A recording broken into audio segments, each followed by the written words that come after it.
మహోన్నతుడైన దేవుని పరిశుద్ధ నామమునకు మొట్టమొదటిగా కృతజ్ఞతాస్తుతులు చెల్లిస్తున్నాను. అలాగనే ఉదయకాలమున మరి దేవుని సన్నిధిలో దేవుని ఆత్మతో సత్యను ఆరాధించడానికి ఇప్పుడు వచ్చిన క్రీస్తునందు ప్రియ సహోదరి సహోదరులందరికీ అందరికీ హృదయపూర్వక వందనాలు. ప్రభునందు మీరందరూ కూడా క్షేమాన్ని భావిస్తున్నాం. దేవుడు ఆయన కృప చొప్పున గతించిన కాలం కాపాడి కనికరించి ఆయన చేసిన కార్యములన్నిటిని బట్టి మన దేవునికి ఎల్లప్పుడూ కూడా కృతజ్ఞులమై ఉన్నాం. అలాగనే కృతజ్ఞులమై ఉండటమే మనం దేవునికి చేసేటటువంటి ఆరాధన శ్రేష్టమైన ఆరాధన అని మనం గుర్తించాం.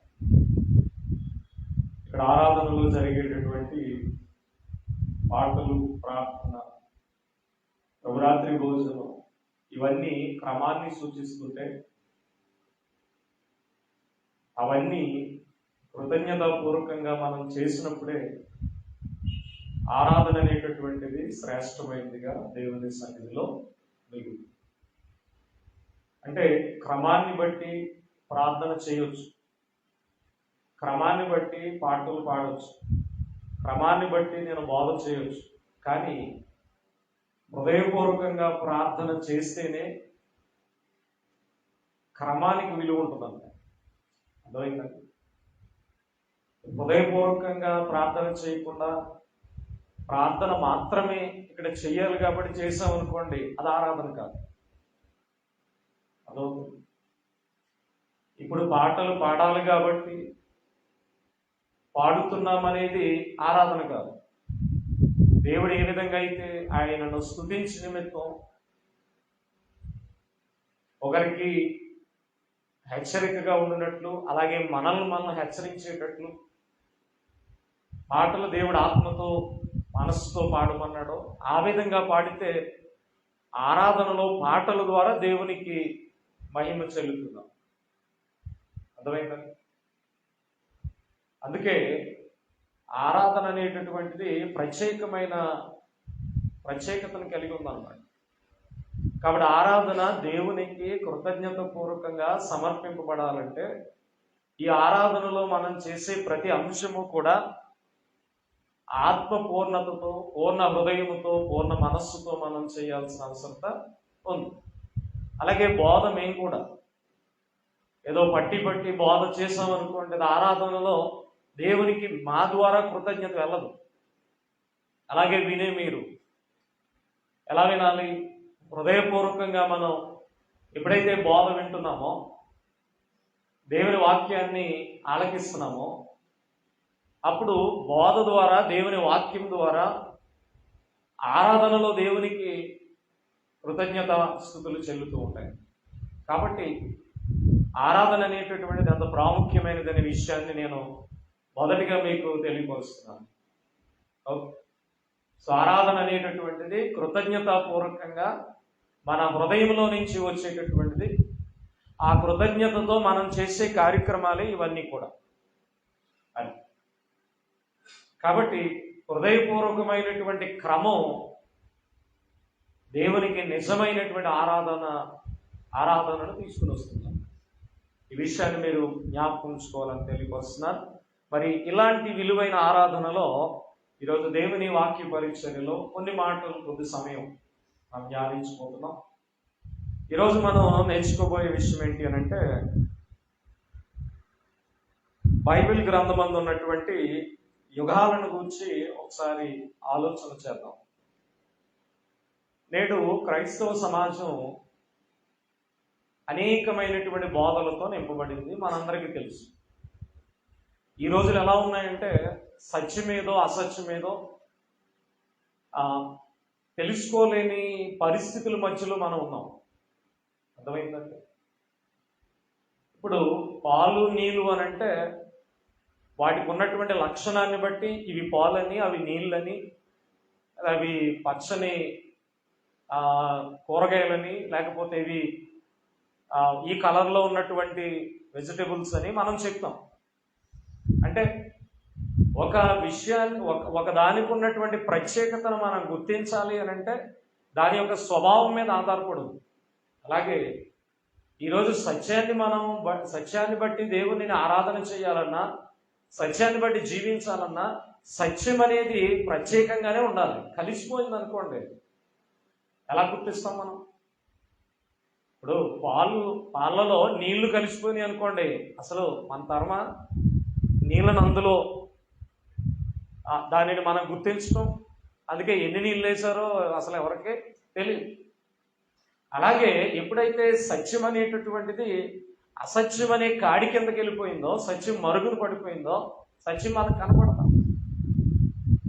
కాబట్టి ఈరోజు విభిన్నమైనటువంటి బోధలు ఉన్నాయి. సత్య అసత్యాల మధ్య పోరాటం కొనసాగుతుంది. విచిత్రం ఏంటంటే క్రైస్తవ్యంలో ఈ సత్యము అసత్యము కలిసిపోయే పరిస్థితులు ఎక్కువగా కనబడతాయి. సరే, ఇలాంటి పరిస్థితుల మధ్య మనం ఉన్నాం, ఇలాంటి బోధల మధ్య మనం ఉన్నాం. అయితే వీటన్నిటినీ చూసినప్పుడు అసలు ఎందుకు ఇలాంటి పరిస్థితి నేడు క్రైస్తవ సమాజానికి వచ్చింది? యేసుక్రీస్తు ఒక్కడే. ఆయన ఈ లోకానికి పట్టుకొచ్చిన సత్యము ఆయన వాక్యం అంతే. ఇక రెండో దానికి అవకాశం లేదు. మనుషుల మధ్య రెండో దానికి అవకాశం ఉంటుంది, పోన్లే అనుకుంటాం. కానీ దేవుని సంకల్పంలో, దేవుని ఉద్దేశంలో ఆయన రక్షణ అన్నాడంటే ఎస్, అది రక్షణ అంతే.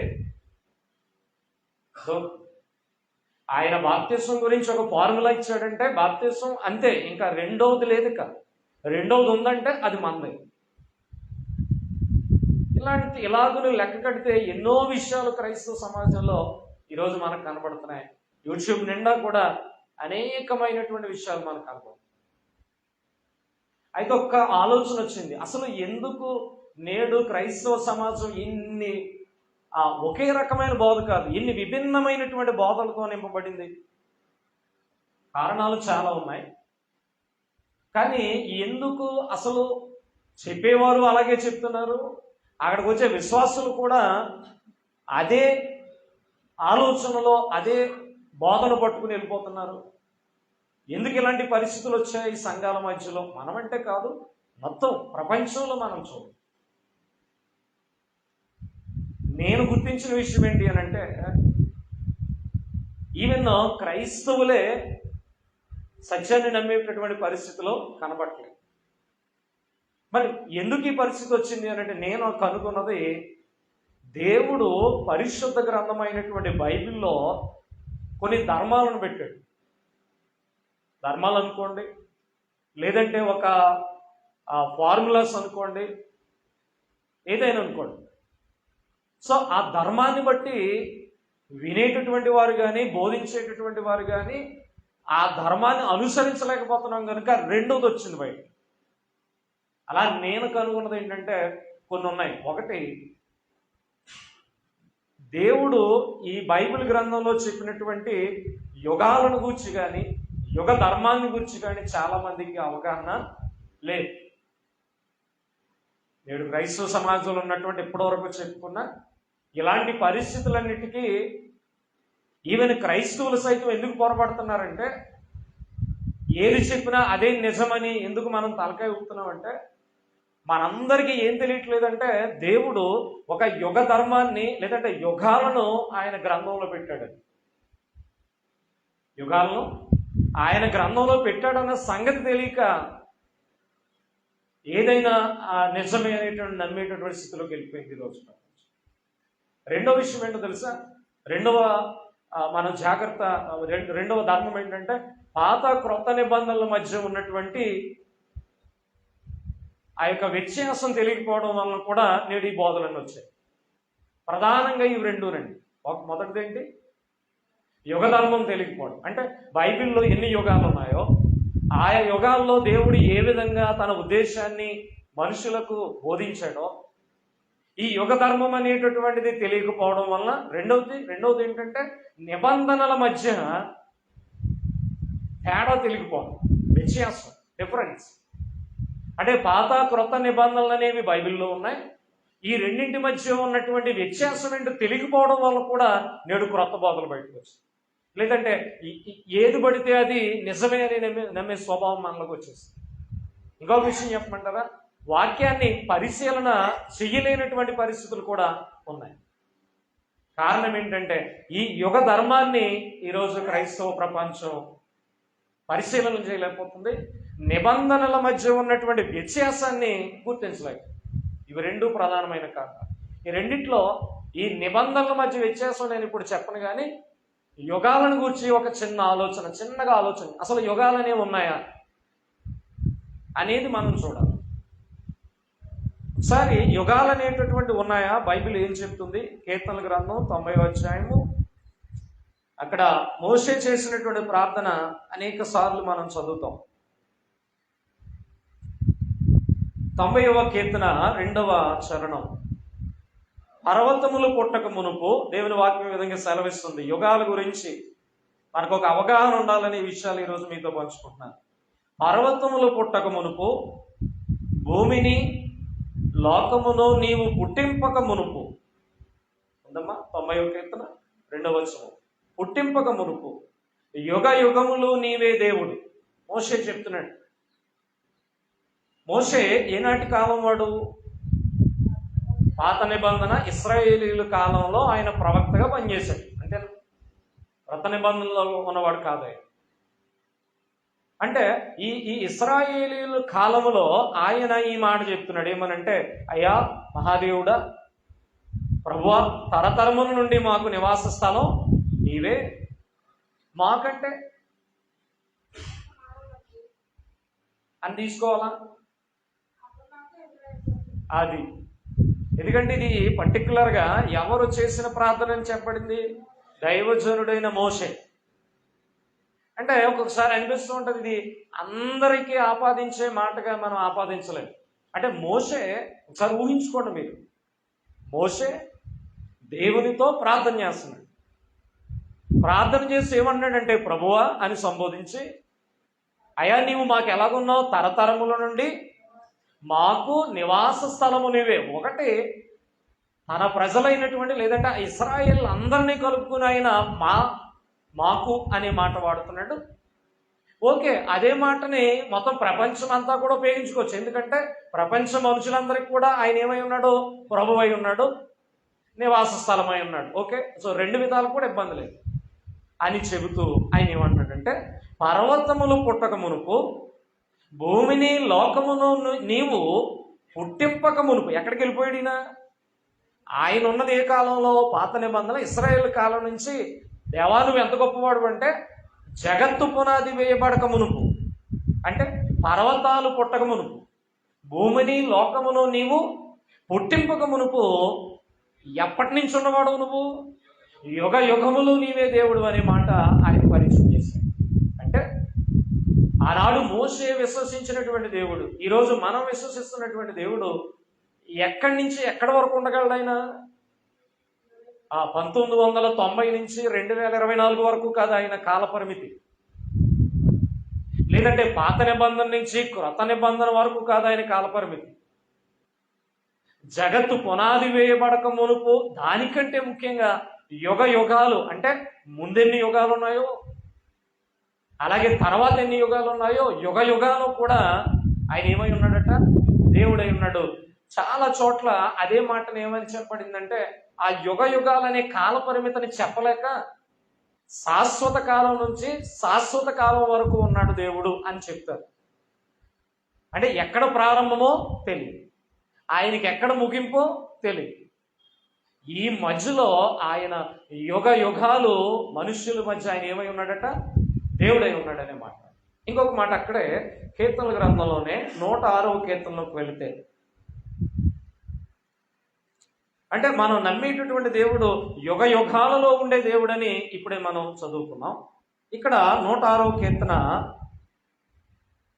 48వ వచనంలోకి వెళితే, ఇశ్రాయేలీయుల దేవుడైన యెహోవా యుగములన్నిటను, అంటే ఆయన దృష్టిలో యుగాలు అనే ప్రస్తావన ఉందా లేదా? ఉంది. కాబట్టే యుగ యుగములు నీవేమై ఉన్నావు అన్నాడు మోషే, దేవుడివై ఉన్నావు అన్నాడు. ఇక్కడ ఏం చెప్తున్నాడు? యుగములన్నిటను ఇశ్రాయేలు దేవుడైనటువంటి యెహోవా ఏం చేయబడాలట అంటే ఆయన స్తుతింపబడటం ఏదో ఒక్క సమయంలోనా కాదు, లేదంటే ఒక్క కాలంలోనేనా కాదు. యుగములన్నిటను ఆయన ఏం చేయబడాలట స్తుతి నొందునుగా కానీ ఈ కీర్తనకారుడు చెప్తున్నాడు. ఇక్కడ ఈ 2 వచనాలు బట్టి మనం గ్రహం చేసుకోవాలి. దైవ దృష్టిలో దేవుని ఆలోచనలో యుగాలు అనేటటువంటివి ఆయన ప్రస్తావనలో ఉన్నాయి. లేదు అని చెప్పడానికి మనకు ఆధారం ఇంకా చాలా వచనాలు ఉన్నాయనుకోండి. సింపుల్గా చెప్తాను, దైవ దృష్టిలో మొట్టమొదటిగా యుగాలు అనే ప్రస్తావన మనకు కనబడుతుంది. ప్రస్తావన ఉంది కాబట్టే యుగ యుగాలు ఆయన ఏం చేయబడాలట అని భక్తులు కోరుకున్నారు, స్తుతింపబడాలి, నువ్వు దేవుడిగా ఉండాలి అని వారు భావించారు. ఈరోజు నేడు క్రొత్త నిబంధనలో క్రైస్తవులుగా ఉన్న మనం కూడా మనం నమ్మేటటువంటి దేవుడు ఆయన యుగ యుగాలు ఉన్నవాడు కాదు అనే విషయాన్ని ఈవెన్ ఇప్పుడు క్రైస్తవులు అని అంటే సరే ఆ ఇశ్రాయేలు దేవుడైన గురించి చెప్పబడింది అక్కడ అనుకోండి. ఇప్పుడు మనం నమ్మేటటువంటి వారు ఎవరు అంటే మన ప్రభువుగా మన రక్షకుడిగా మనం ఎవరిని సేవిస్తున్నాం? ఆ యేసుక్రీస్తు ద్వారా తండ్రి అయినటువంటి దేవుణ్ణి మనం ఆరాధిస్తున్నాం. అంటే సింపుల్గా మీ దేవుడు ఎవరంటే ఏం చెప్తాం? మనం యేసుక్రీస్తు అనే చెప్తాం కదా. మరి యేసుక్రీస్తు విషయంలో చెప్పినటువంటి మాటలు కూడా మనం చూడగలిగితే ఒకసారి క్రొత్త నిబంధన తిమోతికి రాసినటువంటి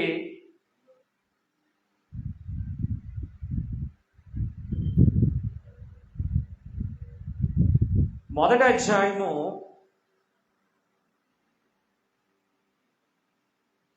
1 మనం చూడగలిగితే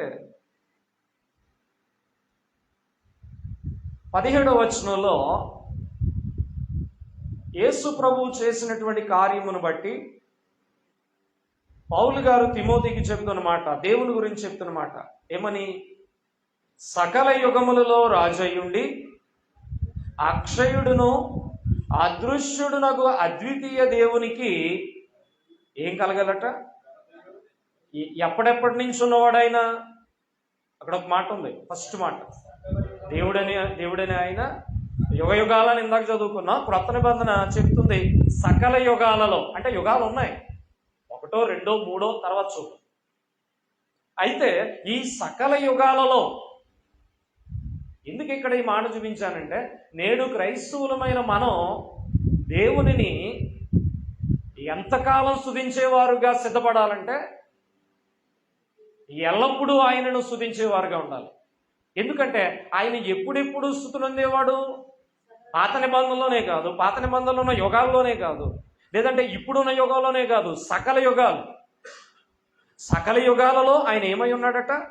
రాజయ్యుండి అక్షయుడునో అదృశ్యుడునగు అద్వితీయ దేవునికి ఘనతయు మహిమయు యుగ యుగములు కలుగును గాక అనే మాట ఇక్కడ మనం చూస్తాం. అంటే దేవుడు సకల యుగాలలో కూడా ఆయన స్తుతింపబడేవాడు ఉన్నాడు అయి ఉన్నారు, మహిమ ఘనతకు ఆయన అర్హుడై ఉన్నారనే విషయాన్ని మనం చూడవచ్చు. ఇప్పుడు మన హెబ్రీ పత్రిక 13వ అధ్యాయము లోనికి వద్దాం. రక్షకుడైనటువంటి యేసు ప్రభువుని గురించి చెప్పని మాట అక్కడ కనబడు. 13వ అధ్యాయం 8వ వచనంలో, 8వ వచనం హెబ్రీ పత్రిక. యేసుక్రీస్తు ఎవరిని గురించి మాట్లాడుతుంది మాట? ఇంత మనం ముందొక 3 వచనాలు తీసాం. ఆ మాటల్లో ఆ వచనాల్లో ఏముందంటే దేవుడు యుగ యుగాలలో సకల యుగాలలో రాజుగా ఉండి స్తుతి నొందదగిన వాడని భక్తులు మాట్లాడారు. పౌలు గారు కూడా అదే విషయాన్ని తిమోతికి చెప్పారు. అయితే అదే పౌలు గారు యేసు ప్రభువుని గురించి మాట్లాడుతూ యేసుక్రీస్తు నిన్న నేడు ఒక్కటే రీతిగా ఉన్నాడు. అంటే మార్పు లేనివాడు, ఆయన మార్పు లేనివాడు ఉన్నాడు. అవును, యుగ యుగములకును ఒక్కటే రీతిగా. అంటే ఇప్పుడు యేసుక్రీస్తుకిని యుగ యుగాలకి సంబంధం ఉందా లేదా? అంటే యేసుక్రీస్తు విషయంలో కూడా ఇక్కడ యుగాల యొక్క ప్రస్తావన దేవుడు తీసుకొచ్చాడా లేదా?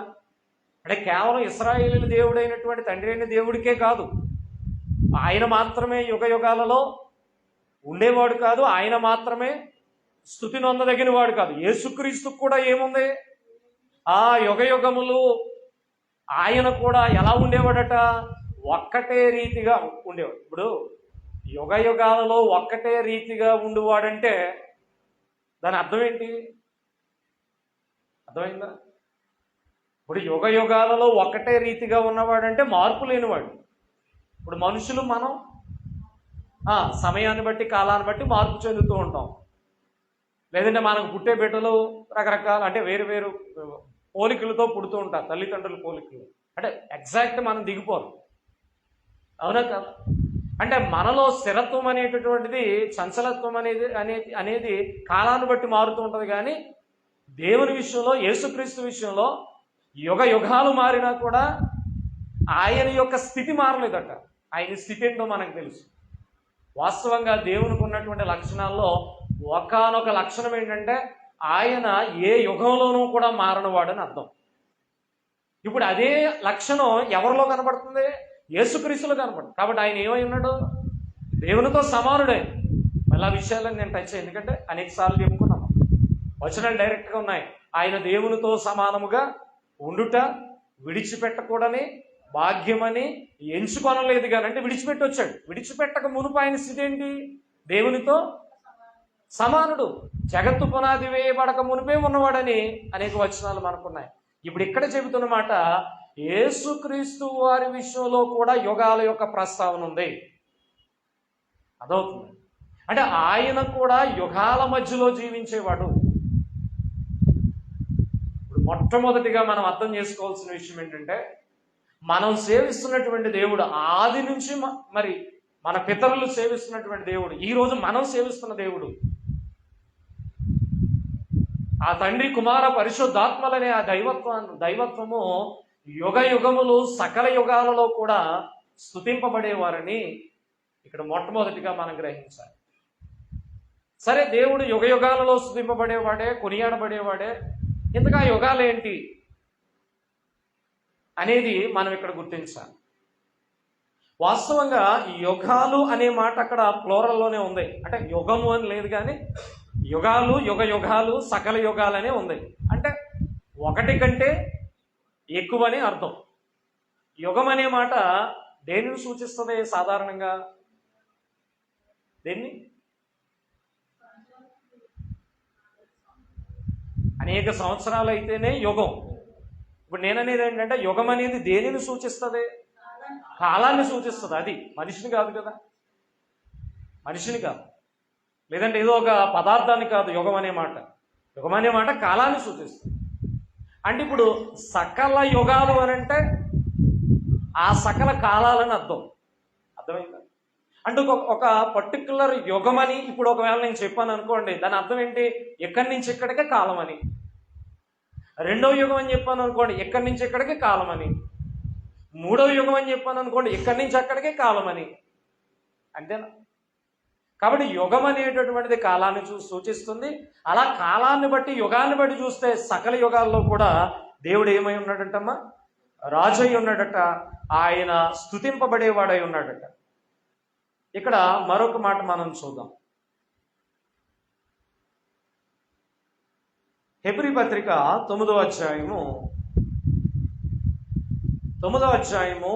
26వ వచనంలో ఉన్నటువంటి భావాన్ని రెండవదిగా మనం నేర్చుకున్నాం.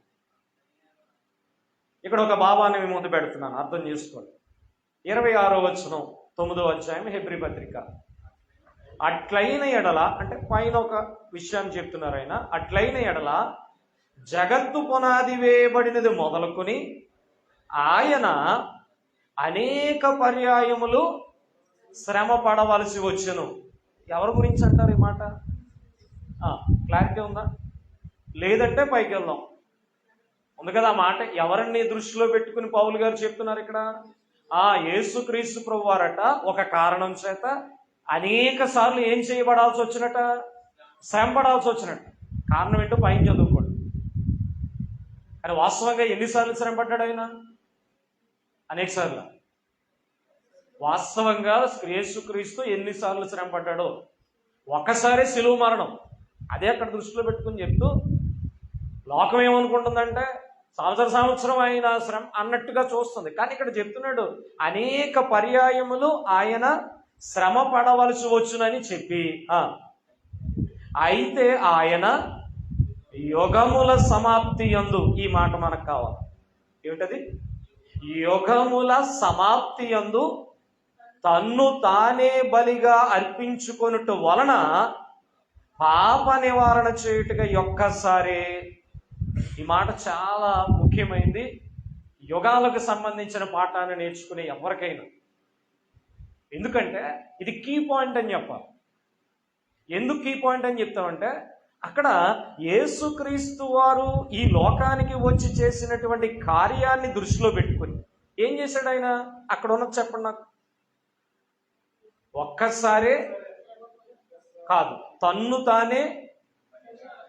అంటే ఈ భూమి మీదకి వచ్చి ఆయన చేసిన కార్యం ఏంటి?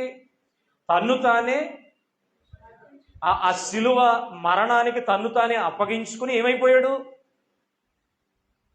బలి అయిపోయాడు కదా. కొంచెం మనసు ఎక్కడ పెట్టాడు. ఇప్పుడు ఈ వచనం హెబ్రీ పత్రిక 9వ అధ్యాయము 26వ వచనంలో ఆ సందర్భం అంతా కూడా ఎవరి గురించి మాట్లాడుతుంది? యేసుక్రీస్తు గురించి మాట్లాడుతూ ఆయన చేసిన కార్యం ఏంటో అక్కడ చెప్తున్నాడు. ఏంటట ఆయన చేసిన కార్యం? తన్ను తానే బలిగా అర్పించుకున్నాడట. అర్పించుకున్నాడా లేదా? కలవరి సిలువలు. సరే, ఇది కూడా మనకు తెలుసు. సరే, ఆయన తన్ను తానే బలిగా అర్పించుకున్నాడంట. ఎప్పుడు? ఎక్కడ అనలేదు. అక్కడ ఉందా అని జవాబు చదవండి ఇప్పుడు. అయితే ఆయన యుగముల సమాప్తి యందు. ఎప్పుడు అనే ప్రశ్న వేశాను కదా. అంటే యేసుక్రీస్తు తన్ను తానే బలిగా అర్పించుకున్నటువంటి కార్యం ఎప్పుడు చేశాడు ఆయన? యుగముల. అక్కడ వరకు అర్థమైంది కదా. అంటే ఇప్పుడు యేసుక్రీస్తు ఈ భూమి మీదకి వచ్చి బలి అర్పించిన కాలం ఏ కాలం అనమాట? ఏ సమాప్తం? యుగముల. అంటే దాని అర్థం ఇంకా యుగాలు ఉన్నాయనా లేవనా? ఇంక లేవనమ్మా. యుగముల సమాప్తము అనే మాట ఉంది అక్కడ. యుగముల సమాప్తి యందు ఎవరు వచ్చారు? యేసుక్రీస్తు వచ్చి ఏం చేయబడ్డాడో తను తానే బలిగా అర్పించుకో. అంటే ఇప్పుడు ఆయన వచ్చిన కాలం ఏ కాలం? అది ఏ యుగం? చివరి యుగం, యుగ సమాప్తం. అది అదే కదా అక్కడ చెప్పబడింది. యుగముల. ఇంకా మీకు క్లారిటీ ఉంది. యుగం అని కూడా చెప్పట్లా, యుగముల. అంటే ఏదైతే ఇందాక సకల యుగాలు, సర్వయుగాలు, పాత మోషే అన్నాడు కదా, యుగ యుగములు అన్నాడు కదా, ఫ్లోరల్లో అన్నాడు. 1, 2, 3, 4 మనకు తెలియదు, కానీ యుగ యుగాలు అన్నాడు, సర్వయుగాలు అన్నాడు. ఇప్పుడు యేసు ప్రభు ఆయన బలిగా అర్పించుకొని భూమి మీదకి వచ్చి బలిగా అర్పింపడ్డాడు కదా. ఆ యుగం ఏ యుగం అంట? అంటే దాని అర్థం ఏ యుగంలో ఉన్నాడు పనిచేశాడు ఆయన? లాస్ట్. అర్థమైందండి? అంటే లాస్ట్ అంటే చివరి యుగంలో ఆయన వచ్చాడు. ఆ యుగమే సమాప్తి చేసి, అంటే ఆ యుగ సమాప్తి యందు ఆయన చేయాల్సిన కార్యాన్ని చేశాడు, అర్పించుకున్నాడు. తద్వారా ఏమొచ్చింది మనకి?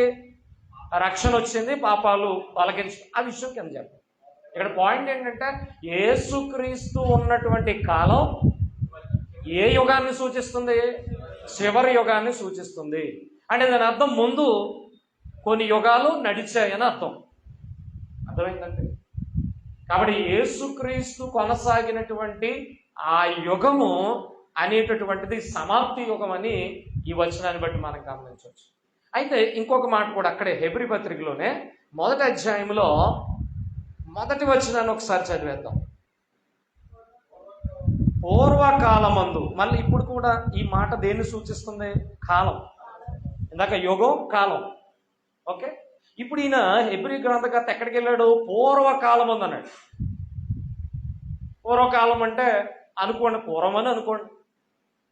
వాస్తవంగా బైబిల్లో ఆలోచనలో పూర్వకాలం అంటే ఏదని అనుకోవచ్చు అంటారు?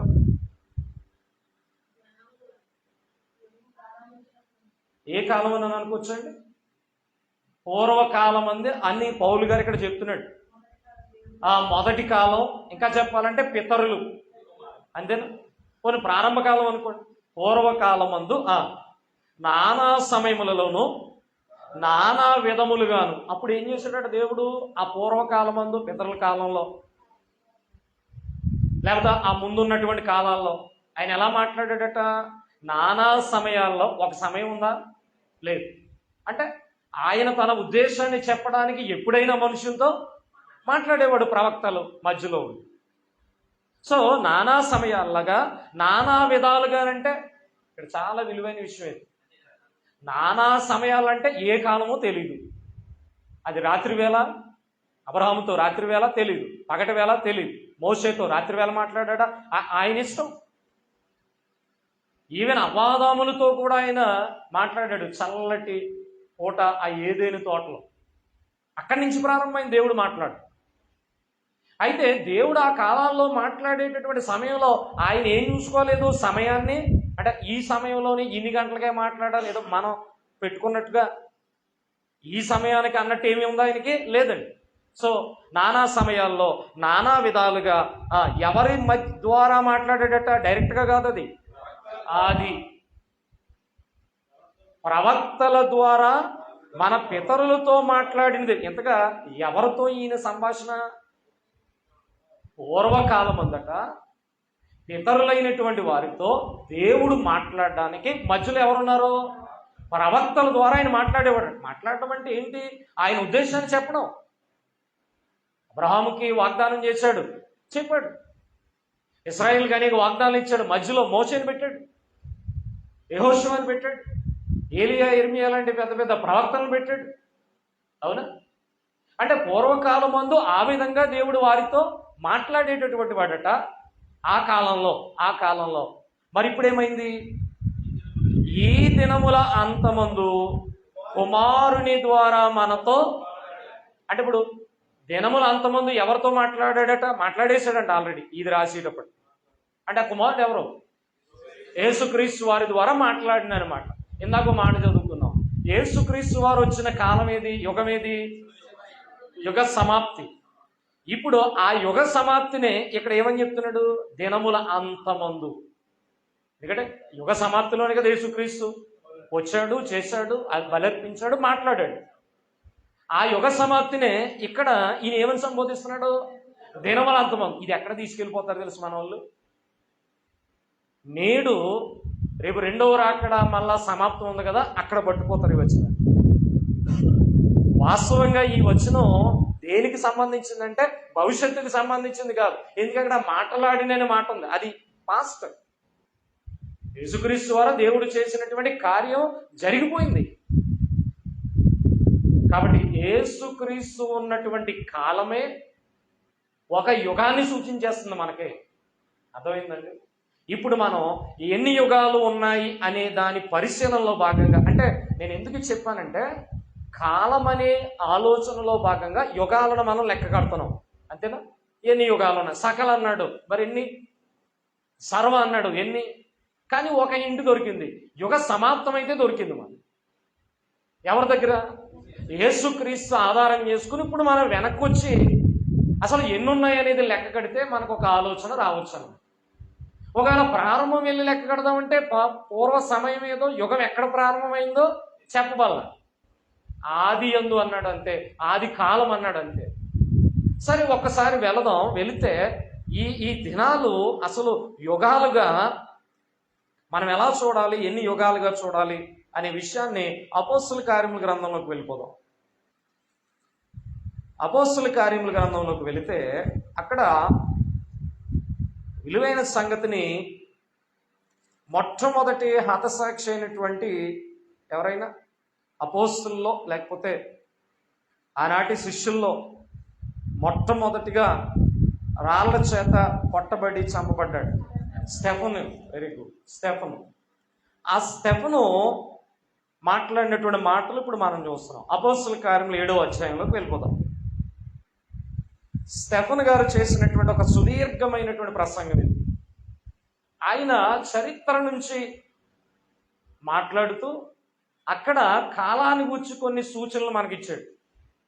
అవి తెలుసుకోగలిగితే ఈ యుగాల గురించి ఏమైనా మనకు బయటికి రావచ్చు. అర్థమైందా? సో యుగాలు అనేవి ఉన్నాయి, దైవ దృష్టిలో ఉన్నాయి. క్రీస్తు ప్రభు వచ్చేటప్పటికి ఆ యుగం ఏకంగా సమాప్తి యుగం అన్నాడు. అయితే ఇక్కడ ఇంకొక లాజికల్గా మనం మాట్లాడాలి. యేసుక్రీస్తు వచ్చేటప్పటికి యుగం సమాప్తమైందంటే ఎక్కడో దిక్కునది ప్రారంభమైనట్టే కదా, అంతేనండి. ఎండింగ్ ఉందంటే ప్రారంభం ఉన్నట్టే కదా, స్టార్టింగ్ ఉన్నట్టే కదా. ఆ స్టార్టింగ్ ఎక్కడ అన్నది మనం చూస్తున్నాం. 7వ అధ్యాయం 2వ వచనంలోకి వచ్చాను. అందుకు స్టెఫను చెప్పినది ఏమనగా, అక్కడ ఉన్న వారితో చెప్తున్నాడు. ఎవరితో చెప్తున్నాడు? ఆ సహోదరులే. ఆ సహోదరులు ఎవరు ఆయనకి? ఎవరు? అక్కడ ఎవరున్నారు? ఇంకా ఇశ్రాయేలీలే, యూదులే. అంటే స్టెఫను అక్కడ ఉన్నటువంటి ఎవరితో చెప్తున్నాడంటే క్రైస్తవులతోనా? కాదు. లేకపోతే ఎవరో బయట వారా? ఓకే, అదంతా పక్కట్టండి. మెయిన్ అక్కడ ఉన్నవారు ఎవరంటే సహోదరులను ఎవరిని పిలుస్తున్నాడంటే తన కుటుంబీకులైనటువంటి ఇశ్రాయేలీలను దృష్టిలో పెట్టుకునే మాట్లాడుతున్నాడు. ఓకే, అది మనసులో పెట్టుకుంటే సహోదరులారా, ఇప్పుడు ఈ మాట మనక స్టెఫన్ చెప్తుంది కాదు, వాళ్ళని దృష్టిలో పెట్టుకుని మనం వాళ్ళని దృష్టిలో పెట్టుకుని చదవాలి. మనం దృష్టిలో పెట్టుకుని చదివాం అనుకోండి మరొకలాగా అర్థమవుతుంది. సో మనం ఏమి ఇక్కడ నిలబడాలి ఇలాంటి సందర్భాల్లో. స్టెఫన్ అక్కడ నిలబెట్టుకోవాలి. స్టెఫన్ ఎవరితో మాట్లాడుతున్నాడు? ఇశ్రాయేలుతో మాట్లాడుతున్నాడు, యూదులతో మాట్లాడుతున్నాడు.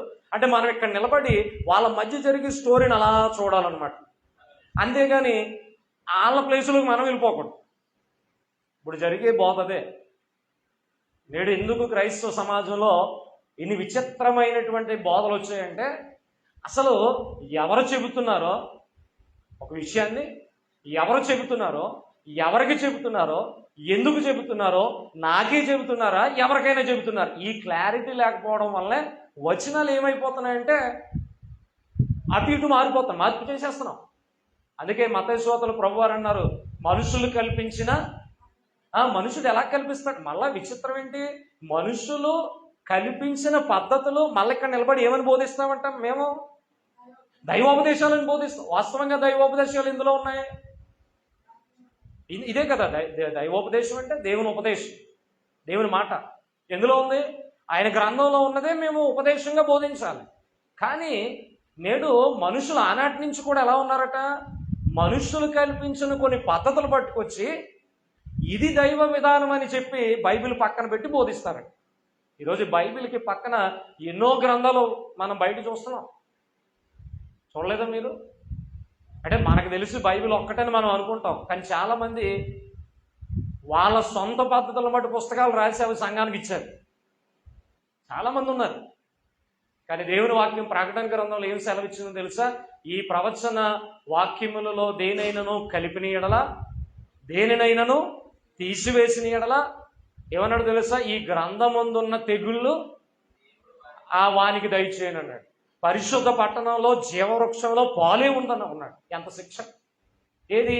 ఇందులో నుంచి ఒకటి బయట పెట్టినా, అంటే ఒకటి కలిపినా, బయట నుంచి అట్టుకొచ్చి కలపడం అంటే బయట నుంచే కదా, కలిపినా ఒకవేళ ఇందులో నుంచి ఒకటి తీసి బయటికి పంపేసినా, ఇవన్నీ ఎవరు చేస్తారు? పక్షులు చేస్తాయా? జంతువులు చేస్తాయా? ఈ సృష్టి చేస్తుందా?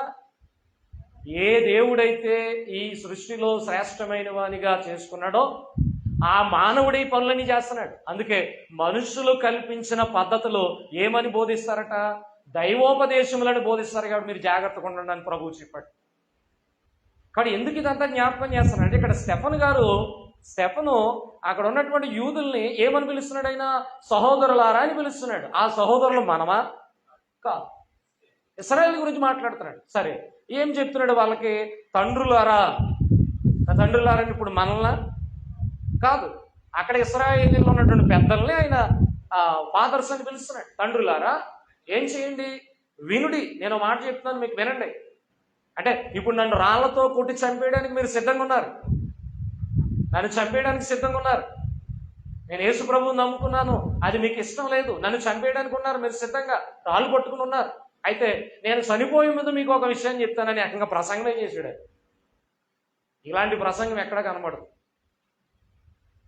మొత్తం ఆది నుంచి యేసు ప్రభు వరకు ఆయన చరిత్ర తీసుకొచ్చాడు.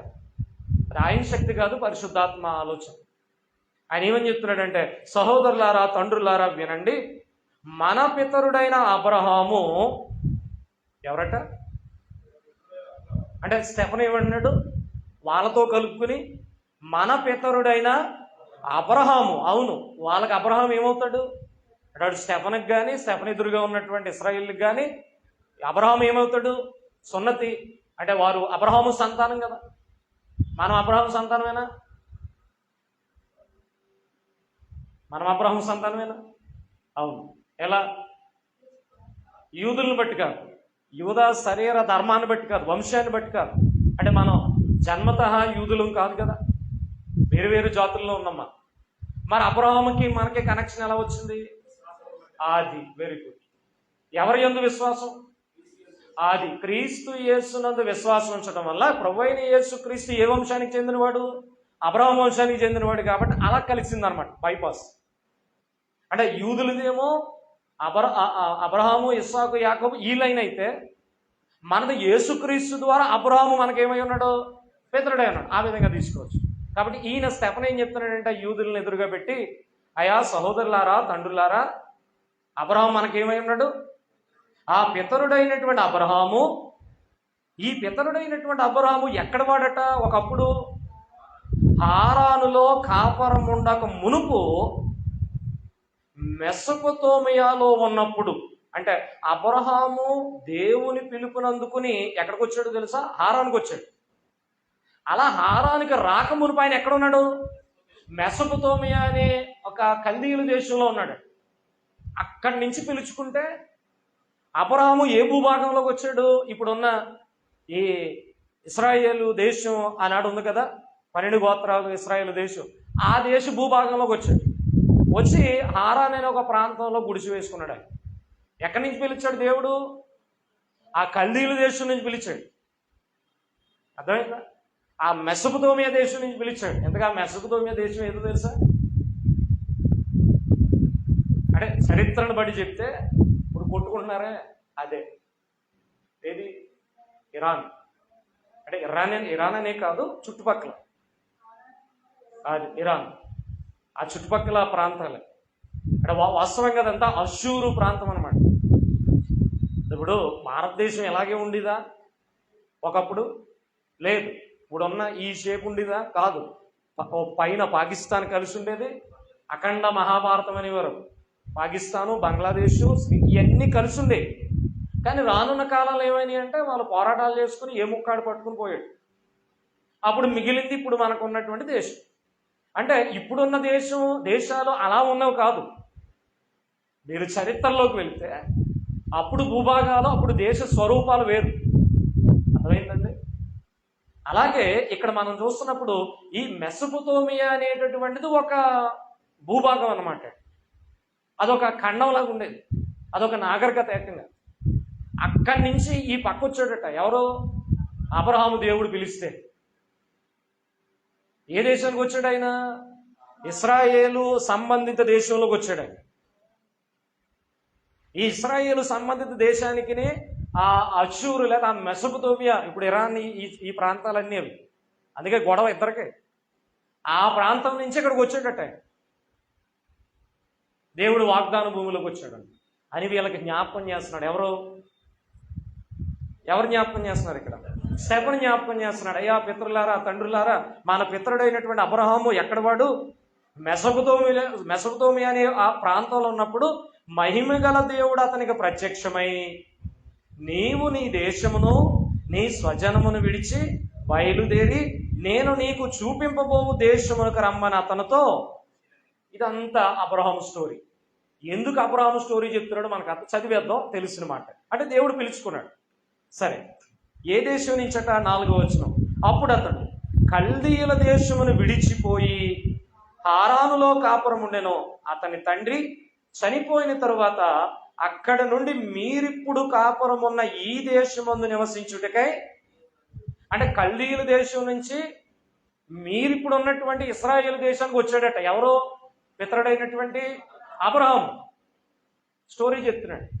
సరే, ఇక్కడ ఏముందో చూద్దాం. 5వ వచనం. ఆయన ఇందులో అతనికి పాదము పట్టునంత భూమినైనను స్వాస్థ్యముగా ఇయ్యక, అతనికి కుమారుడు లేనప్పుడు అతనికిని అతని తరువాత అతని సంతానమునకును దీనిని స్వాధీనపరుతునని అతనికి వాగ్దానము చేసెను. ఇవన్నీ అంటే అబ్రాహామును దేవుడు పిలుచుకున్నాడు. పిలిచి అబ్రాహాముకు దేవుడు ఏం వాగ్దానం చేశాడట? నువ్వు ఈ దేశంలో ఉన్నావు కరెక్టే, కానీ ఈ దేశాన్ని సంపూర్ణంగా నీ సంతానానికి ఇవ్వబోతున్నాడు, నీకు కాదు. అర్థమైందా? ఎవరా సంతానం?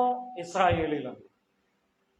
అంటే దేవుడిస్తానన్నటువంటి వాగ్దాన భూమికి మొట్టమొదటి అడుగు పెట్టేసింది ఎవరు? అబ్రహామే. కాకపోతే అది ప్రిపేర్డ్గా లేదు. అప్పటికి ఇంకా అక్కడ శత్రువులు అందరూ ఉన్నారు. దేవుడు ఇంకా సంపూర్ణంగా వారికి ఇవ్వలేదు. కానీ ఎప్పుడు ఇచ్చాడంటే 4వ తరానికి ఇచ్చాడు. అంటే అబ్రహాముకు పుట్టిన ఇస్సాకు, ఇస్సాకుకు పుట్టిన యాకోబు, యాకోబుకు పుట్టినటువంటి 12 మంది బిడ్డలకు ఇచ్చాడు ఆ ప్రాంతాన్ని. అర్థమైందండి? ఈ విధంగా అబ్రహాముని దేవుడు మన పితరుడైనటువంటి అబ్రహాముని దేవుడు ఈ విధంగా ఆశీర్వదించాడు, వాగ్దానం చేశాడని చెప్పి ఇప్పుడు ఎక్కడికి వెళ్తున్నాడో చూద్దాం. కొంచెం ముందుకు వచ్చేద్దాం.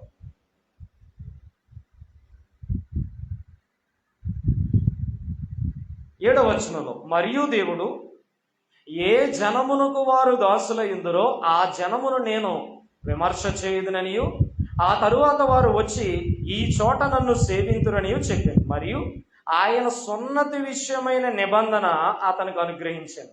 అతడు ఇస్సాకును కని, ఇక్కడికి వచ్చేయండి. ఓకే, ముందంతా అబ్రాహాము గురించి ఉంది, అది అంతొద్దు. ఇప్పుడు 8వ వచనం చివరిలోకి వచ్చేస్తే, ఇస్సాకు ఏమనుందో, అతడు ఇస్సాకును కని ఆ నిబంధన చొప్పున 8వ దినమందు అతనికి సున్నతి చేసెను. ఎవరు? ఎవరికి? ఇస్సాకుకి ఓ ధర్మం ఉంది. అక్కడ పితరుల కాలంలో కూడా ఏముంది? ధర్మశాస్త్రం లేదు, కానీ ధర్మం ఉంది, నిబంధన ఉంది. ఎందుకంటే అబ్రాహాముతో దేవుడు ఏం చేసుకున్నాడు? ఆ నిబంధనలో భాగంగానే ఎక్కడి నుంచి పిలిచాడు? మెసొపొతేమియా, కల్దీయుల దేశం నుంచి పిలిచాడు. నిబంధనలో అంటే నిబంధన ఏమంటావు? ఒడంబడిక, ఒప్పందం. దేవునికి అబ్రాహాముకి జరిగిన ఒప్పందంలో భాగంగానే అబ్రాహాము ఎక్కడి నుంచి ఎక్కడికి వచ్చాడు? ఆ నది దాటి ఈ భూభాగంలోకి వచ్చాడు, ఇశ్రాయేలు ప్రాంతంలోకి వచ్చాడు. వచ్చినటువంటి అబ్రాహాముని దేవుడు ఆశీర్వదించడం మొదలుపెట్టాడు. ఎలా ఆశీర్వదించాడంటే, అబ్రాహాముకి సంతానం ఇచ్చాడు. మళ్ళా స్టోరీ మీ అందరికి తెలుసు, 99వ ఏట. ఇంతగా ఆయన ఎవరు? ఇస్సాకు. అదే విషయం అక్కడ 8వ వచనంలో, అతడు ఇస్సాకును కని ఆ నిబంధన చొప్పున ఏం చేశాడట? అంటే దేవునికి ఆయనకు ఉన్న నిబంధన చొప్పున ఏం చేయమన్నాడు దేవుడు? నీ కడుపును పుట్టిన ప్రతి బిడ్డకి 8వ దినాన సున్నతి చేయి. ఇది ధర్మశాస్త్రంలో ఉందని అనుకుంటామా? కానీ వాస్తవంగా ఏ నిబంధనలో పెట్టాడు దేవుడు? అబ్రహాముతో ఆయన చేసుకున్న నిబంధనలోనే సున్నతి ధర్మాన్ని ఇచ్చాడు. అదే ధర్మశాస్త్రంలో ఏమైంది? కొనసాగింది. చాలామంది ధర్మశాస్త్రంలోనే సున్నతి ధర్మాన్ని పెట్టాడు దేవుడు అనుకుంటారు. కానీ ఎక్కడ పెట్టాడు దేవుడు?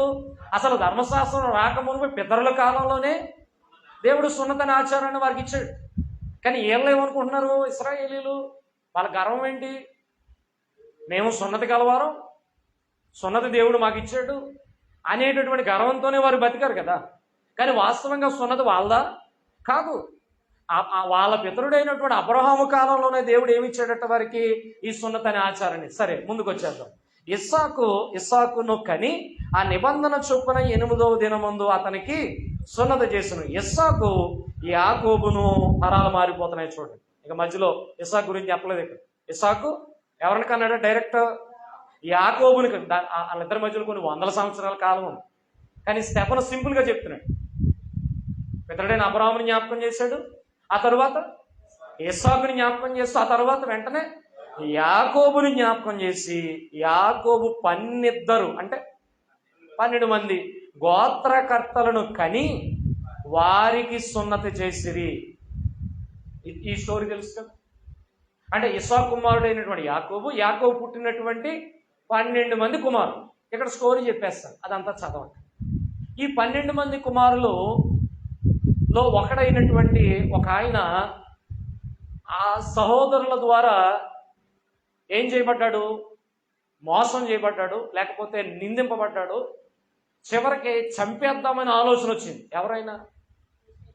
యోసేపు. అంతేనా? అంటే ఆ అన్నదమ్ములు 12 మంది అన్నదమ్ముల్లో మిగిలిన వారు ఒకడైనటువంటి యోసేపుని ఏం చేయాలనుకున్నారు? దానికి కారణాలు చాలా ఉన్నాయి, ఆ స్టోరీ మీకు తెలుసు. చంపేద్దాం అనుకుంటే దేవుడు ఆయన ఎక్కడికి తీసుకెళ్ళిపోయాడు? ముందుగానే ఏ దేశాన్ని తీసుకెళ్ళిపోయాడు? ఐగుప్తు దేశాన్ని తీసుకెళ్ళిపోయాడు. అంటే విచిత్రం ఏంటంటే అబ్రాహాముకు దేవుడు వాగ్దానం చేశాడు, నేను ఈ భూభాగానికి రప్పించాను, కానీ ఎన్నో తరానికి ఇస్తాను? 4వ తరానికి ఇస్తాను. అబ్రాహాము నుంచి లెక్కట్టుకోండి. అబ్రాహాము తర్వాత ఇస్సాకు ఒకటి, అంటే ఆయన ఒక తరం. ఇస్సాకు తర్వాత యాకోబు తర్వాత 12 గోత్రాలు. అంటే యాకోబు అంటే అబ్రాహాముతో మనం కలుపుకుంటే 4వ తరంలో ఆ ఇశ్రాయేలు అయినటువంటి వారందరికీ కూడా ఈ భూభాగాన్ని తిరిగి నేను అప్పగిస్తానన్నాడు ఆయన. అర్థమైంది? ఇక్కడ పాయింట్ ఏంటంటే అబ్రాహాముని అక్కడే ఉంచేయచ్చు కదా, అబ్రాహాము సంతానాన్ని అక్కడే ఉంచేయచ్చు కదా. మళ్ళీ ఎక్కడికి తీసుకుని వెళ్ళిపోయాడు దేవుడు?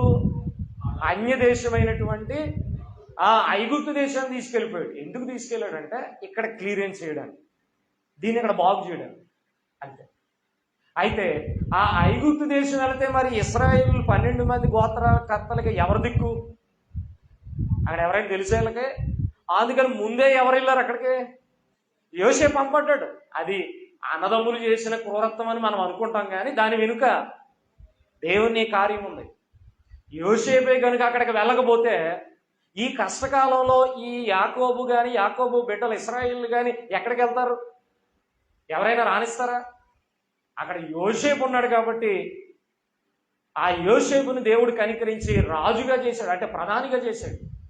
చేసి మొత్తం మీద ఈ అబ్రహాము సంతానమైనటువంటి, ఇస్సాకు సంతానమైనటువంటి, యాకోబు సంతానమైనటువంటి ఈ 12 మంది బిడ్డలు ఇశ్రాయేలీలు ఎక్కడికి వెళ్ళిపోయారు? చివరికి ఐగుప్తు దేశానికి బానిసత్వంలో వెళ్ళిపోయారు. ఇదంతా తెలిసిన స్టోరీ చరిత్రలో. ఎందుకు చెప్తున్నానంటే ఇది మీకు అర్థమవుతుంది ఎందుకు చెప్తున్నాను. ఇప్పుడు కొంచెం ముందుకు వచ్చేద్దాం మనం. 7వ అధ్యాయం కదా, 7వ అధ్యాయంలో నేను చెప్పిన మాటలన్నీ మీకు 12వ వచనం వరకు ఉంటాయి. 13వ వచనం కూడా అదే. 15వ వచనంలోకి వచ్చేద్దాం. యాకోబు ఐగుప్తునికి వెళ్ళను. అంటే యాకోబు అంటే ఇశ్రాయేల్ 12 మంది కుమారులకు తండ్రి, అంతేనా? ఆయన కుమారులు ఎక్కడికి వెళ్ళారట? ఐగుప్తుకి వెళ్ళారట. అక్కడ అతడును మన పితరులను చనిపోయి అక్కడి నుండి షెకెమునకు తేబడి. అర్థమే? అంటే ఈ యాకోబు ఐగుప్తుకి వెళ్ళాడు, అక్కడ ఏమైపోయాడు? చనిపోయాడు. ఇప్పుడు ఒక్కసారి ఇక్కడ ఆగుదాం. ఇక్కడ కాలాన్ని బట్టి తరాలు మారుతూ వచ్చాయా లేదా? అంటే పితరుల కాలాన్ని సూచిస్తూ ఇక్కడ స్టెఫన్ ఏమని చెప్తున్నాడు? అబ్రహాము గురించి చెప్పాడు, అవునా? ఆ తర్వాత పితరుల్లోనే ఇస్సాకు గురించి చెప్పాడు, ఇస్సాకు తర్వాత యాకోబు గురించి చెప్పాడు, అవునా? ఇప్పుడు యాకోబు తర్వాత 12 మంది ప్రజలు ఇశ్రాయేలు బిడ్డలు ఐగుప్తులో ఉన్నారు. వారిని దేవుడు మళ్ళా తిరిగి తీసుకొచ్చి అబ్రాహాముకు చేసినటువంటి నిబంధన ఏదైతే ఉందో ఈ దేశాన్ని ఇస్తానన్నాడో ఆ దేశానికి నడిపించాడు మోషే, యెహోషువ లాంటి నాయకులు. మీకు సింపుల్గా చెప్తాను. వెళ్ళడం, ఐగుప్తుకి వెళ్ళడం ఎలా వెళ్ళారు తెలుసా? అబ్రహాము, ఇస్సాకు, యాకోబు యొక్క 12 మంది బిడ్డలు కలిసి చివరికి ఎక్కడికి వెళ్ళిపోయారు? ఐగుప్తుకి వెళ్ళిపోయారు, దాస్యంలోకి వెళ్ళిపోయారు. ఇప్పుడు రిటర్న్ జర్నీలో 12 మందిగా ఉన్నటువంటి వారు ఫస్ట్ 6 లక్షల మంది కాల్పలమయ్యారు. ఆ లెక్కంతా కడితే అసలు ఎవరు ఊహించలేని రీతిలో ఇశ్రాయేలు ప్రజలు తయారయ్యారట. అంతమంది ఇశ్రాయేలు ప్రజల రిటర్న్ జర్నీలో మళ్ళా దేవుడు అబ్రహాముకి ఏ భూమిని అయితే వాగ్దానం చేశాడో ఆ వాగ్దాన భూమికి తీసుకురావడానికి ఎవరిని ఏర్పాటు చేసుకున్నాడు? మోషేని ఏర్పాటు చేసుకున్నాడు. వాళ్ళకి ఏ చట్టాన్ని ఇచ్చాడు? ధర్మశాస్త్ర చట్టాన్ని ఇచ్చాడు. అందుకోసమే తీసుకెళ్తాడు. అంటే పితరుల యుగం అంతా దేవుడు ఆ పితరులతో చేసుకున్నటువంటి నిబంధనను బట్టి కార్యాలు జరిగించాడు. కాలం ముందుకెళ్ళిపోయింది. ఇప్పుడు ఐగుప్తులో నుంచి ప్రజలు మళ్ళా రిటర్న్ వచ్చారు కదా వెనక్కి. ఎక్కడికి? దేవుడు వాగ్దానం చేసిన ఇశ్రాయేలు దేశానికి వచ్చారు. ఈ రిటర్న్ జర్నీలో పితరులతో చేసిన నిబంధనను బట్టే నడిపించాడా? నాకు కావాల్సిన పాయింట్ అది. పితరులతో చేసిన నిబంధనను బట్టేనా? అంటే పితరులతో చేసిన చట్టాన్ని బట్టేనా? అర్థం కాలేదా? అంటే అబ్రహాముతో దేవుడు నిబంధన చేసుకున్నాడు. ఆ నిబంధన ఫలం వాళ్ళదే. కానీ ఆ నిబంధనలో కొన్ని చట్టాలు ఉన్నాయి, ధర్మాలు ఉన్నాయి. వాటిని బట్టే ఇస్సాకును నడిపించాడు, తర్వాత యాకోబుని నడిపించాడు, ఆ తర్వాత ఇశ్రాయేలుని నడిపించి చివరికి ఎక్కడికి వెళ్ళిపోయారు వాళ్ళు? అప్పటి వరకు ధర్మశాస్త్రం ఉందాలకే లేదు. ధర్మశాస్త్రం ఎప్పుడు ఇచ్చాడు దేవుడు? మళ్ళా వాళ్ళు ఆ దేశం నుంచి మోషే నాయకత్వంలో బయటకు వచ్చి సేనాయి కొండ దగ్గర ఈయన పైకి వెళ్ళి తీసుకుంటాడు కదా. అంటే రిటర్న్ జర్నీలో ఇచ్చాడు దేవుడు. ఏంటది? అక్కడ చట్టం ఇవ్వబడింది, నిబంధన మార్చబడింది. అది పితరులతో చేసిన నిబంధన కాదు. పితరులు ఎవరు? అబ్రహాము, ఇస్సాకు, యాకోబు. ఓకే, వీళ్ళతో చేసిన నిబంధన వంటి నిబంధన కాదు. ఎక్కడ? మోషే దగ్గర దేవుడు చేసుకున్నటువంటి నిబంధన. వాగ్దాన ఫలం ఒకటే. అబ్రహాముకి దేవుడు ఏ వాగ్దానం చేసినా ఆ ఫలంలోకే రావాలి వాళ్ళు. కానీ చట్టాలు మార్చుకుంటూ వచ్చాడు. దానికి ఉదాహరణ అదే. ఒకసారి మీరు క్లారిటీ కోసం ద్వితీయోపదేశకాండంలోకి వెళ్ళిపోదాం. చివరి మాట, ద్వితీయోపదేశకాండం 5వ అధ్యాయము. ఇదంతా చరిత్ర. ఈ చరిత్ర తెలిస్తేనే కానీ యుగ ధర్మం మనకు తెలియదని ఇదంతా చెప్తున్నాను. లేకపోతే ఇది పెద్ద స్టోరీ. 5వ అధ్యాయము 3వ వచనంలోకి వెళ్ళిపోదాం. యెహోవా అంటే ఇప్పుడు ఇక్కడ ఈ మాటలు ఎవరు చెప్తున్నారు? 5వ వచనం మొదటి వచనం చదువు. 5వ అధ్యాయం మొదటి వచనం. మోషే ఇశ్రాయేలీయులందరినీ పిలిపించి, అంటే ఇప్పుడు ఎవరెవరికి సంభాషణ ఇది? మోషే ఎదురు ఎవరున్నారు? మనకేం సంబంధం లేదు ఇది. అంటే చదువుతున్నాం అక్కడ విషయాన్ని తెలుసుకోవడం. ఇందాక స్టెఫన్కి ఇశ్రాయేలీయులకి మధ్య సంభాషణ. ఇప్పుడు ఇక్కడ ద్వితీయోపదేశకాండంలో మోషేకి ఇశ్రాయేలుకి మధ్య సంభాషణ. అలా పెట్టుకోవాలి క్యారెక్టర్ని. మనం ఇక్కడే ఉండాలి, కలిసిపోకూడదు. మన వీళ్ళలో కలిసిపోతేనే వస్తుంది గొడవ. పౌలు గారు ఎవరికి చెప్పారు? తిమోతికి చెప్పారు. పౌలు గారిని అక్కడ, తిమోతి గారిని అక్కడ పెట్టుకుని అందులో నుంచి ఏదైనా మనం తీసుకోవాలి. తర్వాత ఉదాహరణ చెప్తున్నాను. ఎబిసి పత్రిక అంటే పౌలు గారు పరిశుద్ధాత్మ ప్రేరణతో ఎబిసిలో ఉన్న సంఘానికి రాశాడు. అందులో నుంచి మనం తీసుకో అలాగనమాట. అలాగే ఇక్కడ మోషే ఎవరితో మాట్లాడుతున్నాడు? ఆ మూల జనం అయినటువంటి ఇశ్రాయేలుతో మాట్లాడుతూ 2వ వచనంలో మన దేవుడైన యెహోవా. ఇప్పుడు మన అనే దాంట్లో ఎవరున్నారు? అది వెరీ గుడ్. మోషే ఇశ్రాయేలు ప్రజలుండి ఆయన మాట్లాడుతున్నారు. మన దేవుడైన యెహోవా హోరేబులో మనతో నిబంధన చేసెను. యెహోవా మన పితరులతో కాదు. అంటే హోరేబులో ఇశ్రాయేలు ప్రజలైన మీతోనూ, మోషేనైన నాతోనూ, మనందరితో దేవుడు నిబంధన చేసుకున్నాడు కదా. హోరేబు అంటే ఎక్కడంటే ఈ రిటర్న్ జర్నీలో అనమాట. మోషే నాయకత్వంలో వచ్చారు కదా బయటికి. అలా వచ్చినప్పుడట ఒకనొక ప్రాంతంలో దేవుడు మోషేతోనూ ఇశ్రాయేలు ప్రజలతో ఏం చేసుకున్నాడట? ఆ విషయాన్ని ప్రజలకు జ్ఞాపకం చేస్తున్నాడు మోషే. అక్కడ నిబంధన చేసుకున్నాడు కదా. ఆ నిబంధన ఎలాంటిది కాదంటే 3వ వచనం. యెహోవా మన పితరులతో కాదు, నేడు ఇక్కడ సజీవులమై ఉన్న మనతోనే. ఏ నిబంధన? పితరులతో చేసిన నిబంధన కాదు, ఇది 2వ నిబంధన. అంటే పితరులతో చేసినటువంటిది కాదు అన్నాడు అక్కడ మోషే. మన పితరులతో చేసినటువంటిది మన పితరులతో కాదు, మనతో చేశాడు. ఎవరితో? మనం అంటే నాతోని మీతో, అంటే మన అందరితో చేశాడు ఆయన. ఎక్కడ? ఐగుప్తు నుంచి మనం తిరిగి వస్తున్నప్పుడు హోరేబులో అక్కడ మనతో ఆయన మాట్లాడి, నాతో మాట్లాడి, మీతో మాట్లాడించి మన మధ్య ఏం చేసుకున్నాడు ఆయన? ఆ నిబంధనలో ఉన్న విషయం ఏంటో తెలుసా? ఒప్పందంలో నేను ఆనాడు అబ్రహాముతో చేశాను కదా వాగ్దానం, ఏ దేశం ఇస్తానని? పాలు తేనెలు ఆ దేశాన్ని మీకు ఇస్తున్నానని జ్ఞాపకం చేశాడు. అంతే, కొత్త విషయం ఏం కాదు. కానీ అది వేరే నిబంధన, వేరే చట్టం. అర్థం చేసుకోండి. కాబట్టి ఇక్కడ పితరులతో దేవుడు చేసిన నిబంధన వేరు, అంటే అబ్రహాము, ఇస్సాకు, యాకోబులతో. 2వ సందర్భానికి వచ్చేటప్పటికి మోషే ఇశ్రాయేలీయులతో దేవుడు చేసిన నిబంధన వేరు. ఆ నిబంధనలో భాగంగానే వారి విధి విధానాల కొరకు ఇశ్రాయేలీయులకు దేవుడిచ్చినటువంటి శాస్త్రం ఏంటి? ధర్మశాస్త్రం. చివరిగా చెప్తున్నాను క్లారిటీగా. పితరులు అబ్రహాము, ఇస్సాకు, యాకోబులకు దేవుడు ఇచ్చినటువంటి నిబంధన, పితరుల నిబంధన, అందులో సున్నతి ఉంది, ఇవన్నీ ఉన్నాయి, వేరే ఉన్నాయి. కానీ మోషే ద్వారా దేవుడు ఇశ్రాయేలుతో చేసుకున్నటువంటి నిబంధన వేరు, అక్కడ దేవుడిచ్చిన చట్టం వేరు, అక్కడ దేవుడిచ్చిన విధులు వేరు, ధర్మశాస్త్రం వేరు. అంటే ఇక్కడ నాకు కావాల్సిన పాయింట్, రెండు కాలాలు ఏమైనా కనబడుతున్నాయా? మనం ఏదో ఒక గంటలో చెప్పేసుకుంటాం, కానీ అబ్రహాము నుంచి ఇస్సాకు వరకు ఎంత సమయం, ఎన్ని వేల సంవత్సరాలు? ఇస్సాకు నుంచి యాకోబు, ఇస్సాకుకి యాకోబు పుట్టినని చెప్పేసి సింపుల్గా ఒక లైన్లో, వాళ్ళ మధ్యలో ఎన్ని సంవత్సరాల కాలం ఉంది అంటే, ఆ పితరుల మధ్యలో ఒక్కొక్కరి మధ్యలో ఉన్నటువంటి కాలం లెక్కేసుకోండి. అంటే అబ్రహాముకి ఇస్సాకుకి, ఇస్సాకుకి యాకోబుకి ఆ 12 మంది, వీళ్ళందరినీ కలిపితే ఎన్ని వేల సంవత్సరాల కాలం ఉంది వారి మధ్యలో? సంవత్సరమా, 2 సంవత్సరాల, 3 సంవత్సరాల, కొన్ని వేల సంవత్సరాల కాలం ఉంది. ఆ కాలాన్ని కలిపి ఏమని పిలిచారో తెలుసా బైబిల్ పండితులు?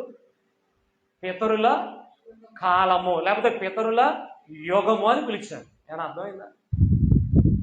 యుగ సమాప్తి ఎవరితో ముడిపడింది?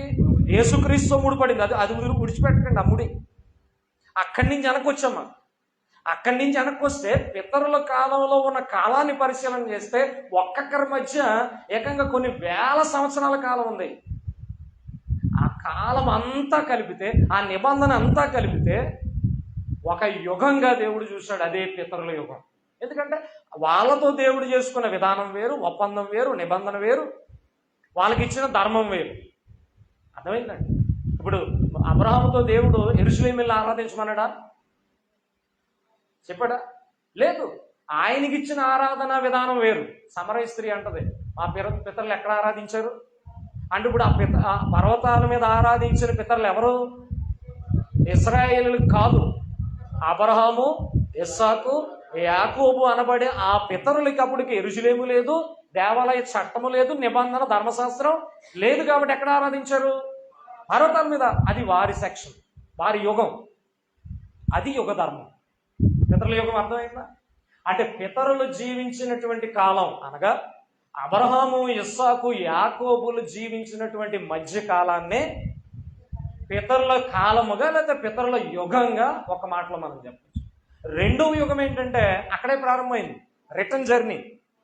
మోషే దగ్గర దేవుడు చేసుకున్నటువంటి రెండవ నిబంధన, వాళ్ళకి ఇచ్చినటువంటి ధర్మశాస్త్రం అనే చట్టం, వారికి ఇచ్చినటువంటి నియమాలు, ధర్మాలు, బలులు, అర్పణలు, ఆరాధన, ఇవన్నీ కలిపితే అది ఇశ్రాయేలీల కాలం అనొచ్చు. లేకపోతే మోషే ఎక్కువగా పనిచేశాడు కదా, మోషే యుగం అని పేరు పెట్టుకున్నారు. అంటే డైరెక్ట్ మోషే యుగం అని ఉన్నది ఇక్కడ.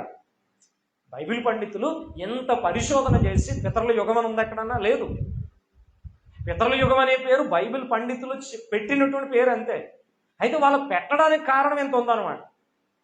ఒక్కొక్కరి మధ్యలో ఎంత కాలం ఉంటే అదంతా కలిపి ఒక యుగంగా చెప్పారు. అది పితరుల యుగం. ఇప్పుడు మరి ఇశ్రాయేలు మధ్యలో కూడా చాలా కాలం ఉంది. ఎక్కడ? ఐగుప్తు దగ్గర నుంచి మొదలయ్యారు. అవునా? మోషే నాయకత్వంలో బయటకు వచ్చారు. ఎన్ని రాజ్యాలను దాటుకున్నారు. మోషే చనిపోయాడు, మళ్ళా యెహోషువ నాయకత్వంలో మళ్ళా ముందుకెళ్ళారు. ఇవన్నీ మనకు తెలుసు. అలాగే చివరికి కొన్ని వేల సంవత్సరాలు గడిచిన తర్వాత దేవుడు వాగ్దానం చేసినటువంటి వాగ్దాన పాలు తేనెలు ప్రవహించే దేశానికి అడుగుపెట్టింది. వాళ్ళ మధ్యలో కూడా ఎంతకాలం ఉందో తెలుసా? ఉదాహరణ చెప్తున్నాను. ఇశ్రాయేలీల్ని కొన్ని పదుల సంఖ్యలో రాజులు పరిపాలించారు. ఒక్కొక్కరు 40 సంవత్సరాలు. అంతెందుకు, ముఖ్యమైన 3 రాజులు ఎవరు? సౌలు, దావీదు, సొలొమోను. పెద్ద రాజులు వీళ్ళు. తర్వాత చిన్న రాజు. చిన్న రాజులు పెద్ద రాజులు అంటే వేరు అనుకోకండి, సమయాన్ని బట్టి. అంటే ఇప్పుడు సౌలు 40 సంవత్సరాలు పరిపాలించాడు, దావీదు 40 పరిపాలించాడు, సాల్మను 40 పరిపాలించాడు. ఆ తర్వాత అందరూ కిందే 10, 20 ఇలా. అంటే రాజుల కాలాన్ని బట్టి చూసిన ఇశ్రాయేలు మధ్యలో 1 సంవత్సరం కాదు, 2 సంవత్సరాలు కాదు, కొన్ని వందల సంవత్సరాల కాలం కూడా వారి మధ్యలో ఉంది, యేసు ప్రభు వచ్చే వరకు. అర్థమైందండి? అంటే అబ్రహాము, ఇస్సాకు, యాకోబుల మధ్య ఉన్నటువంటి కాలం పితరుల కాలం లేక పితరుల యుగంగా మనం చూస్తే, ఇశ్రాయేలీలు ఐగుప్తు బానిసత్వం నుంచి బయటకు వచ్చి మోసే ధర్మశాస్త్రాన్ని నిబంధన చేసుకోవడం అక్కడి నుంచి మొదలు పెడితే యేసు ప్రభు వచ్చే వరకు అది మోసే కాలంగా, ఇశ్రాయేలీల కాలంగా, యూదుల కాలంగా, ఎందుకంటే మధ్యలో చాలా కాలం ఉంది. ఆ కాలాన్ని అంతటిని కలిపి ఏమన్నారు తెలుసా? ధర్మశాస్త్ర యుగము లేకపోతే మోసే యుగం అని కూడా అంటారు. అంటే 2 యుగాలు కనబడ్డాయి. ఆదిలో పితరుల యుగం, 2 ధర్మశాస్త్ర యుగం. గుర్తుంచుకోవాలి. ఇప్పుడు ఈ ధర్మశాస్త్ర యుగం అయిన తర్వాత ఇంకొక యుగం ప్రారంభమైంది, క్రీస్తు యుగం.